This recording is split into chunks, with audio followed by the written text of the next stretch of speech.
Bună tuturor, eu sunt Andrada și astăzi vom vorbi despre îngrijirea pielii dimineața și cum poate să arate o rutină de bază. Vreau să menționez că acest conținut e pur informativ, nu are scop medical, nu este pentru diagnosticare sau tratare. O rutină de dimineață poate să fie și simplă și rezonabilă ca și preț.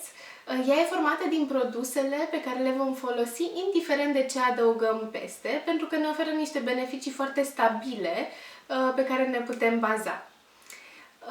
Haideți să vedem pentru cine e potrivită totuși o astfel de rutină. Ar fi cam așa, persoane tinere, între 25 și 30 de ani sau mai tinere de 25 și 30, care nu au nicio patologie, își doresc doar să mențină starea actuală a pielii. Categoria numărul 2 este cea a persoanelor cu ten sensibil sau care a fost sensibilizat de ceva anume, de un produs, de altceva, dar vorbim despre un ten sensibil. A treia categorie este cea a persoanelor care nu au nici timpul, nici energia necesară să acorde timp acestui aspect. Da? Mămici foarte ocupate, persoane cu program haotic sau persoanelor care pur și simplu nu le place asta, dar totuși ar vrea să aibă un minim de îngrijire. Iar categoria numărul 3 este cea a persoanelor care nu au o situație financiară extraordinară, dar care totuși vor să-și îngrijească tenul. Pasul numărul 1 al îngrijirii de dimineață este curățarea feței. Cum curățăm fața? Cu o soluție, fie cremă, fie loțiune, fie gel, soluție special creată pentru curățarea feței. Nu folosim apa micelară, soluțiile care creează spumă sau săpunul.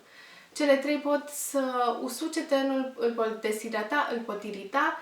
Nu sunt soluții potrivite pentru o rutină de dimineață. O să las mai jos niște produse pe care eu le recomand și sper să vă placă unele dintre ele, să puteți alege ceva de acolo. Pasul numărul 2. Hidratarea feței. Deși și pasul numărul 3 vom vedea că o să conțină niște ingrediente de hidratare, nu întotdeauna este suficient. De aceea vorbim și despre hidratarea separată a feței. În engleză avem o diferență între hydrating și moisturizing. În română nu prea se face această diferență în cadrul produselor. Dar la ce se referă este hidratarea, vorbește despre atragerea apei, pe când moisturizing vorbește despre hidratare, emoliere și sigilare, de cele mai multe ori împreună, de obicei în cadrul unei creme. Dar este această diferențiere.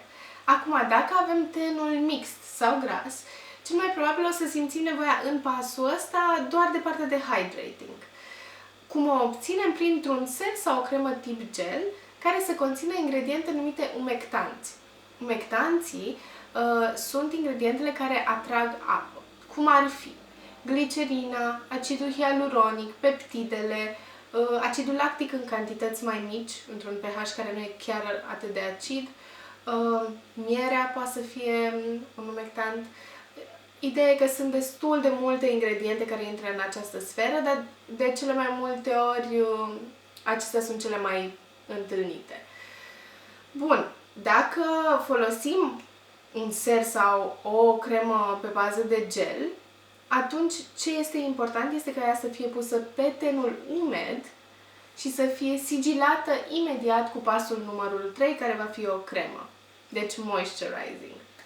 Motivul pentru care trebuie sigilate neapărat este că ele atrag apa, dar o pot atrage din interior spre exterior, din interiorul țesutului spre exteriorul lui și mai apoi să se evapore. În momentul în care se întâmplă asta, pielea rămâne deshidratată și atunci ne încurcă mai mult decât să ne ajute. Dar dacă le aplicăm pe o piele umedă și le sigilăm cu următoarea cremă, totul este ok, vor da un aspect foarte, foarte plăcut al pielii, pielea rămâne hidratată, frumoasă, toată lumea e fericită. Pasul numărul 2 pentru persoane cu tenul iritat sau uscat arată un pic altfel, în sensul în care cel mai probabil o să simte nevoia de o textură mult mai emolientă și atunci mergem pe o cremă care să conțină ingrediente de hidratare, cele de care vorbeam mai devreme, dar că textura e diferită. Până la urmă aici e vorba de o alegere, nu e o variantă bună sau rea, e textura pe care o preferăm. O să las din nou niște exemple cu mențiunea la produsele care trebuie sigilate. Pasul numărul 3, cel mai important pas, este protecția solară. De ce este acesta cel mai important? Putem să sărim peste crema de curățare, peste seruri, peste orice altceva, dar ar fi bine să nu sărim peste crema de protecție solară, pentru că este singura care ne protejează împotriva razelor UV. Ele sunt responsabile pentru 90% din ridurile noastre, cât și pentru riscul cancerului de piele. Doar în România sunt diagnosticate în fiecare an mii de persoane cu cancer de piele, deci nu e ceva cu care ar trebui să ne jucăm neapărat. În continuare există multe persoane care se duc la solar sau care merg la plajă și se bronzează sănătos. Trebuie să înțelegem că nu există bronz sănătos. Bronzul e o metodă de protecție a pielii în care celulele sunt afectate într-un mod negativ. Da? Dacă vrem, într-adevăr, să fim să arătăm mai bronzați, atunci apelăm la cremele acelea de autobronzare, spray-uri și alte cele, dar bine ar fi nu la bronzul clasic. Crema de protecție solară trebuie să fie purtată zilnic, indiferent de anotimp și de vreme, și trebuie să aibă un factor de minim 30. Zilnic, pentru că razele UVA nu se văd, nu sunt vizibile. Razele UVB sunt cele pe care le vedem noi, pe care le percepem ca fiind soarele puternic care ne și arde. Razele UVA trec prin nor, trec prin geam și atunci, ele fiind prezente tot timpul, de aceea tot timpul ar trebui să ne protejăm pielea. Iar minim 30, pentru că noi folosim mult mai puțină cremă atunci când aplicăm pe față, decât cum folosesc companiile atunci când măsoară numărul acela trecut pe ambalaj. Da? Deci noi dacă folosim jumate dintr-un SPF 30, ne înseamnă că pe față avem un SPF 15. Așa că de cele mai multe ori e bine să fie SPF-ul peste 30 ca să avem siguranța că există o protecție și că n-am ajuns de fapt să avem SPF 2 pe față, care nu o să ne ajute cu prea mult. Totodată e important să știm că doar cremele și sticurile sunt metode eficiente de protecție. O să las un video mai jos în care vedeți vizual despre ce e vorba și de ce spray-urile, pudrele și așa mai departe nu sunt neapărat eficiente. Fondul de ten, din nou, nu este foarte eficient, strict din prisma faptului că punem foarte puțin comparativ cu câtă cremă am pune.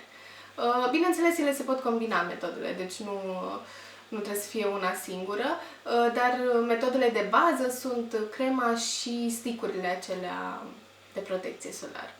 Factorii de protecție sunt de două feluri.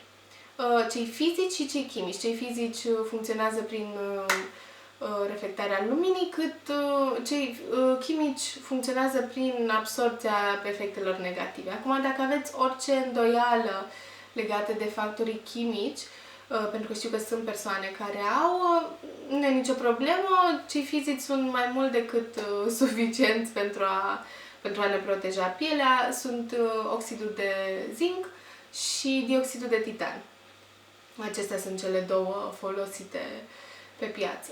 Aceștia sunt cei 3 pași de care să ținem cont atunci când vorbim de o rutină de dimineață de bază.